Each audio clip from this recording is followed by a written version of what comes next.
सन्यासी हूँ, भिक्षा के रूप में आपसे मांग रहा हूँ कि औरंगजेब के नाम से कहीं भी अगर कुछ है तो वो हट जाना चाहिए, चाहे वो उसकी मजार हो या कुछ भी हो। ये मैं भिक्षा के रूप से आप मांग रहा हूँ। और मैं ये जानता हूँ कि औरंगजेब के नाम से पूरे देश में उसका समर्थक और कोई नहीं होगा। हमने तमाम मौलानाओं से बुला करके हमने पूछा कि क्या तुम औरंगजेब की विचारधारा को मानते हो, क्या तुम चाहते हो कि तुम्हारा भाई तुम्हारा गर्दन काटे? कोई तैयार नहीं हुआ। लेकिन जो विदेशी ताकतों के षड्यंत्र से प्रेरित लोग हैं, उन लोगों को दर्द होगा और होना चाहिए। तो जब व्यक्ति बीमार होता है तो ट्रीटमेंट हो जाता है। कोई भी वस्तु है अगर खराब है, जैसे भोजन बना रहेगा, अगर कुछ कचरा है तो साफ कर लिया।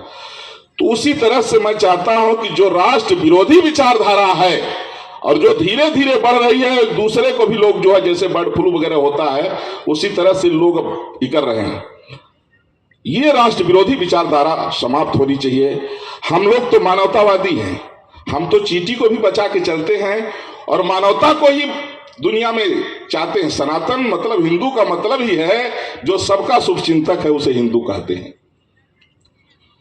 लेकिन आतंकवादी का शुभचिंतक नहीं है।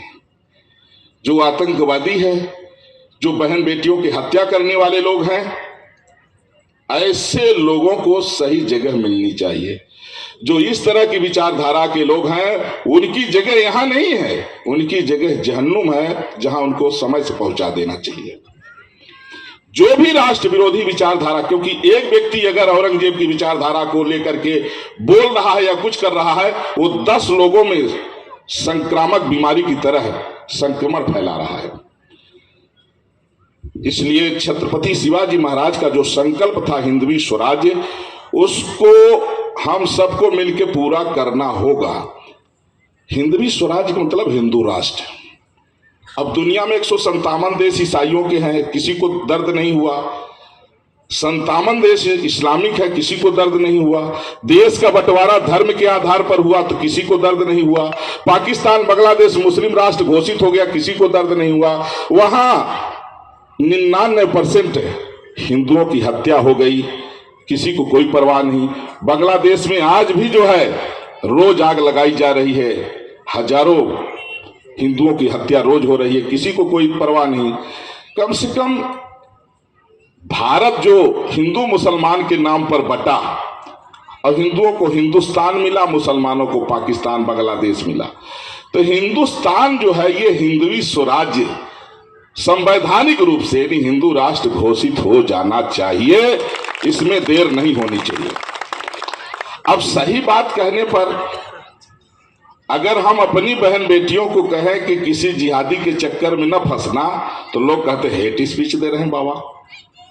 हमारी बहन बेटियां जो है रोज अल्लाह जिहाद के चक्कर में मारी जा रही हैं, अगर मैं उनसे कहूं कि बच्चों ये बहुत बुरे लोग होते हैं, इनसे जो है सावधान रहना, तो लोग कहें हेट स्पीच। अरे हेट स्पीच हम आपको थोड़ी दे रहे हैं, हम तो अपने लोगों को सावधान कर रहे हैं कि क्रूर लोगों से, राक्षसों से बच के रहो। इसलिए आज हिंदू नववर्ष की पूर्व संध्या पर जो संगमेर में यहाँ ये कार्यक्रम समायोजित किया गया, मैं आप लोगों से अपेक्षा करता हूं कि जीवन में अगर कोई नशा है तो उसको छोड़िए और कुछ अच्छा करने का एक संकल्प लीजिए। किसी भी तरह से अगर कोई नशा करता है कोई, आज हिंदू नववर्ष की पूर्व संध्या यानी ये वर्ष आज जा रहा है भारतीय वर्ष के हिसाब से, जो 1 जनवरी हो वो जो ब्रिटिश गवर्नमेंट के लोग आए वो अपना शुरू किए थे, वो मरा गए चले गए। भारतीय नववर्ष चैत्र शुक्ल प्रतिपदा आज पूर्व संध्या है। अगर किसी के अंदर किसी तरह की कोई नशा करने की आदत है तो उसको छोड़िए और कुछ अच्छा संकल्प लीजिए करने का। और मैं आशा करता हूं बच्चों के उज्जवल भविष्य के लिए हर माँ बाप का कर्तव्य है कि बच्चों को उच्च शिक्षा, उत्तम स्वास्थ्य, क्योंकि शरीर भी बहुत महत्वपूर्ण है, अगर स्वास्थ्य अच्छा नहीं होगा तो ठीक नहीं है। स्वास्थ्य के प्रति बच्चों को जागरूक करना और भारतीय संस्कार, हमारे संस्कार क्या है कि प्रात काल उठ के रघुनाथा, मात पिता गुरु नावहि माथा।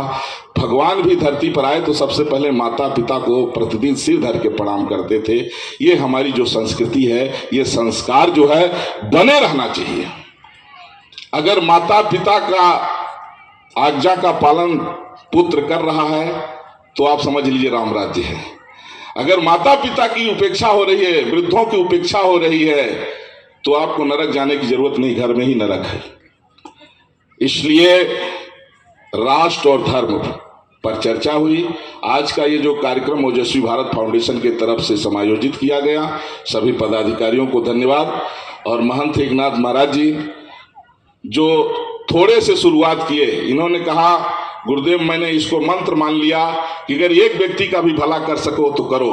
बोले उसी के उद्देश्य से मैंने इस फाउंडेशन की स्थापना किया और धीरे धीरे मैं प्रयास करता हूँ। ये जहाँ जाएंगे कहीं वृक्ष लगवाएंगे, कहीं साड़ी बांट रहे हैं, कहीं जो गरीब बच्चे हैं जो माता पिता नहीं पढ़ा पाते उनको आर्थिक सहयोग करते हैं। मुझे बहुत अच्छा लगा और हर व्यक्ति को चाहिए अपने